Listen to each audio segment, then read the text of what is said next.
बस ऐक रे देवा. म्हणून ते म्हणते की गोपिका म्हणते देवा मी पलंगावर बसली होती, परिमळ सुगंध माझ्या हृदयामध्ये फक्त तुझाच वास आहे भगवंत पांडुरंग परमात्मा. आणि ती आजी म्हणते देवा येता जाता रोखोनी पाहता वाईट तुमची चाल, देवा माझ्या हरी माझ्या मंदिरी कधीतरी याल, देवा माझ्या मंदिरी कधीतरी याल, तुमच्या चरणाची झाली मी दासी. गोपी म्हणते देवा मी तुझ्या चरणाची दासी झाली रे. तू फक्त मला एक वेळ दर्शन दे, एक वेळ दर्शन द्याल, हरी माझ्या मंदिरी कधीतरी याल, एका जनार्दने पूर्ण कृपेने. ती म्हणते देवा या जगात फक्त एकदा एका जनार्दने पूर्ण कृपेने मोक्ष पदासी न्याल, देवा मोक्ष पदासी न्याल, हरी माझ्या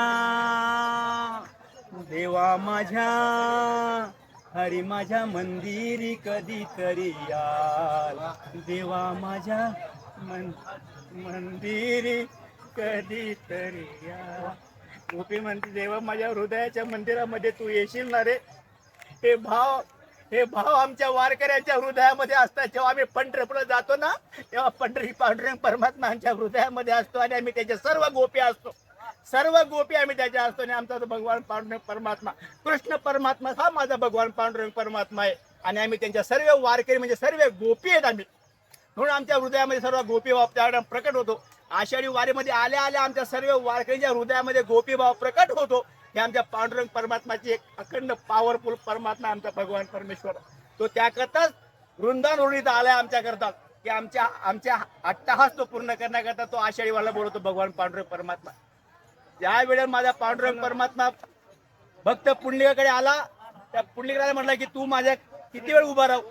तेव्हा माझ्या भगवान पांडुरंग परमात्माने पुंडलिकराज बोलले भगवंताला की देवा तुला गरज आहे, तू त्यांना बघताना माझे भगवान पांडुरंग परमात्मा माझी माऊली ज्ञानोबा आहे. आणि माझे ज्ञानोबा आहे रूप घेऊन पांडुरंगाचं रूप घेऊन माझी माऊली आम्हा सर्व वैष्णवांना घेऊन वैष्णवांचा मेळा सर्व वैष्णवांचा मेळा घेऊन आमच्या भगवान पांडुरंग चरणापाशी आम्हाला घेऊन जाते गोपी भावाने.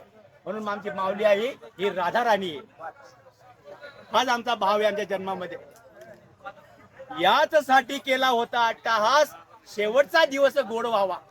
आमच्या जीवनामध्ये वारकऱ्यांच्या जीवनामध्ये दुसरं काही नको आम्हाला.